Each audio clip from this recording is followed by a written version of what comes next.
जब आप दूर से देखते हैं हिंदुस्तान को और हिंदुस्तान की पूरी पॉलिटिक्स को देखते हैं तो कैसे पैन आउट होता हुआ आपको दिखाई पड़ता है? एक बिल्कुल निष्पक्ष भाव से अगर मैं आपसे पूछूं, क्या ये जो जो जो दो चीजें थी जो एक समय में बिल्कुल मानी जाती है, ऐसा हो ही नहीं सकता। पहली बार ऐसा लग रहा है जैसे कि नरेंद्र मोदी परेशान दिखाई पड़, मैं कम से कम पिछले 10 साल में उनको देख रहा हूं, पहली बार परेशान दिखाई पड़े हैं।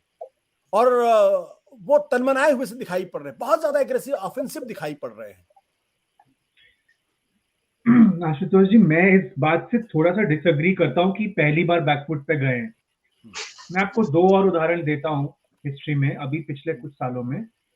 एक जब SC/ST एक्ट का जो पूरा प्रकरण हुआ था, और एक जब कांग्रेस ने न्याय स्कीम लॉन्च किया था, तब आपने देखा था कि बीजेपी ने रिएक्ट किया था उन दोनों चीजों, और पॉलिसी मेजर्स लिए गए थे उसको काउंटर एक्ट करने के लिए। तो जो संजय जी कह रहे थे कि नैरेटिव बनता है तो काउंटर नैरेटिव भी बनता है, तो मुझे नहीं लगता कि पहली बार बैकफुट पे गए हैं। हाँ, ये जरूर है कि ये ऐसा मुद्दा है कि इसमें आप पॉलिसी क्या बनाएंगे काउंटर एक्ट करने के लिए, तो आपको डिस्कोर्स बदलना पड़ेगा, तो उसके लिए आपको ऐसे भाषण देने पड़ेंगे।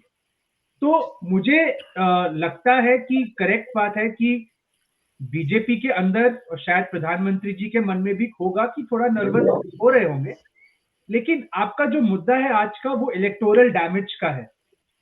और इलेक्टोरल डैमेज में जो पहले वक्ता इतना कुछ बोल चुके हैं, मेरे लिए कुछ बचा नहीं है खास बोलने के लिए, लेकिन मैं दो तीन बातें बोलना चाहूंगा कि आपने बोफोर्स का मुद्दा उठाया और संजय जी ने उसको जोड़ा डिफेंस के मुद्दे से, कि आपने एक बड़े करप्शन के इशू को एक इमोटिव इशू से जोड़ा, तब लोगों ने उस पर उसका संज्ञान लिया। 11-12 में भी कुछ ऐसा ही हुआ कि उस समय लो ग्रोथ और हाई इन्फ्लेशन का पीरियड था, उसको आपने जोड़ा करप्शन से। जब वो एक कॉम्बिनेशन बना तब लोगों ने संज्ञान लिया उसका। मैं अभी भी मानता हूं अगर उस समय इकोनॉमी की मैनेजमेंट बेहतर होती 11-12 में, तो शायद इतना बड़ा असर नहीं पड़ता यूपीए को। एक और फर्क है कि उस समय जो मीडिया था और आज का मीडिया में जमीन आसमान का फर्क है, तो वो फर्क है। लेकिन उस समय आप उन करप्शन को जब क्योंकि जोड़ पाए लोगों की रोजमर्रा के जीवन से, और यशोवर्धन जी ने बोला कि हमारा वोटर एब्स्ट्रैक्ट मुद्दों पे ध्यान नहीं देता, ये बात सच है। मोरालिटी एक बहुत ही एब्स्ट्रैक्ट इशू है आज की तारीख में भी, कारण मैक्सिमम लोग अभी भी, या एक बहुत बड़ा तबका हमारा जो कंट्री में है, हम लोग अभी भी बेसिक नेसेसिटीज के पीछे भाग रहे हैं। तो जब तक कोई सरकार आपको टॉयलेट, बिजली कनेक्शन, सिलेंडर ये एफिशिएंटली प्रोवाइड कर रहे हैं, तब तक आपको उनके बैकरूम में क्या हो रहा है उससे नहीं ज्यादा फर्क पड़ता। ये एक वोटर की साइकोलॉजी है। संजय सर शायद इसको बैक कर सकते हैं empirically, but that is how I understand the Indian voter. Plus एक और बात जो कि बार बार दिख रही है, वोटर आज की तारीख में भी एफर्ट के नंबर दे रहा है कि अच्छा नीयत सही है, अच्छा ये सब हो रहा है लेकिन ये नीयत सही है, तो ये भारत के खिलाफ साजिश हो रही है। तो वो जो पूरी परसेप्शन है उसको अभी भी क्या कांग्रेस तोड़ पाई है? अभी तक तो मुझे नहीं लगता, लेकिन आगे क्या होगा ये कोई नहीं जानता। मुझे कांग्रेस की स्ट्रैटेजी में एक बहुत बड़ा गैप जो दिखता है, जो काफी समय से मैं बोल रहा हूं, आप सरकार की कमियों को गिनवा रहे हैं और अब आपके पास एक बहुत ठोस मुद्दा आ गया है कमी गिनवाने का, लेकिन आप ऑल्टरनेट नहीं प्रेजेंट कर रहे कुछ। आप बताइए, अगर आप होते प्राइम मिनिस्टर, राहुल गांधी अगर होते, तो वो क्या करते?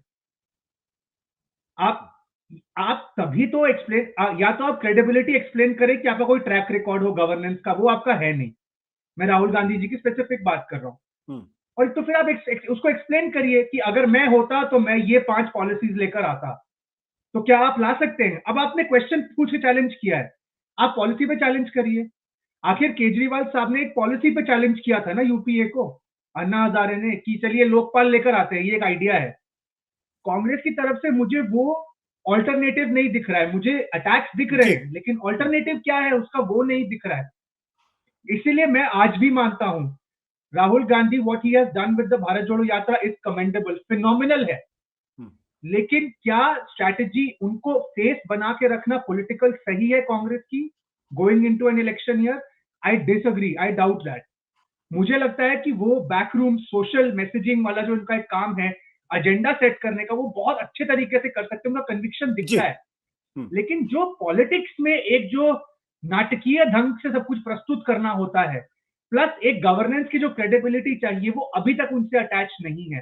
तो वो जो भी बोलेंगे, उनकी गलती नहीं है, वो जो जी भी बोलेंगे it will be very easy for the government to say कि ये एंटाइटलमेंट से आ रहे हैं, या ये एरोगेंस से आ रहे हैं, या इन्हें कुछ पता नहीं है। ये तीनों चीजें चिपकेंगी उन पे। तो मुझे अभी भी लगता है कांग्रेस को एक सेपरेशन बनाना चाहिए अपने आइडियोलॉजिकल फिगर हेड और अपने पॉलिटिकल चैंपियन के बीच। मैं दो बहुत अहम चीजों में डिस्टिंक्शन चाहता हूं, मुझे ऐसा लगता है। और जो पॉलिटिकल चैंपियन है वो फिर गवर्नेंस की बात करेंगे, क्योंकि उनका एक रिकॉर्ड होगा, क्रेडिट, वो ऐसा ही आपको जी चूज करना पड़ेगा। तो इस वजह से मुझे लगता है कि आज की तारीख में कांग्रेस के पास एक मुद्दा तो आ गया है, बिकॉज अडानी तो राहुल गांधी का टारगेट कब से रहा है, ये मुद्दा कब से टारगेट रहा है, उनकी क्रेडिबिलिटी को हेल्प करता है। लेकिन वो कितना डिस्टेंस जा पाएगा इलेक्टोरली, ये वो अपने आप में अभी एक सवाल है, क्योंकि उसमें ये सारे वेरिएबल्स जो मैंने आपको गिनवाए अभी देखने जी जी बाकी हैं। बिल्कुल स्टेट वाइज अब आखिरी बात, आशु सर, हाँ, हाँ, हाँ, दो चीजें, सॉरी। एक जो अहम बात हम भूल जाते हैं इलेक्शन स्टडीज में इंडिया की, वो है फंडिंग। हम्म, अडानी के गिरने से बीजेपी की फंडिंग में कितना फर्क आएगा, और इनके गिरने से जो बाकी कॉरपोरेशंस हैं, जो बहुत लोग खुश भी नहीं है इंडस्ट्री में, ये बात भी आप मान के चलिए, वो किस तरफ अब जाएंगे। एक चीज ये, स्टेट इलेक्शंस में मैं बिल्कुल यशोवर्धन जी की बात से सहमत हूं, टक्कर है, बहुत जबरदस्त टक्कर है। इस साल कांग्रेस के पास कर्नाटक, छत्तीसगढ़, मध्य प्रदेश, कुछ हद तक राजस्थान, ये गेन या रखने का चांसेस हैं। लेकिन नेशनल इलेक्शन में कहानी थोड़ी सी अलग है आज की तारीख में। ठीक है, असल सवाल नेशनल इलेक्शन का है। सत्य हिंदी का ऐप डाउनलोड करें गूगल प्ले स्टोर पर।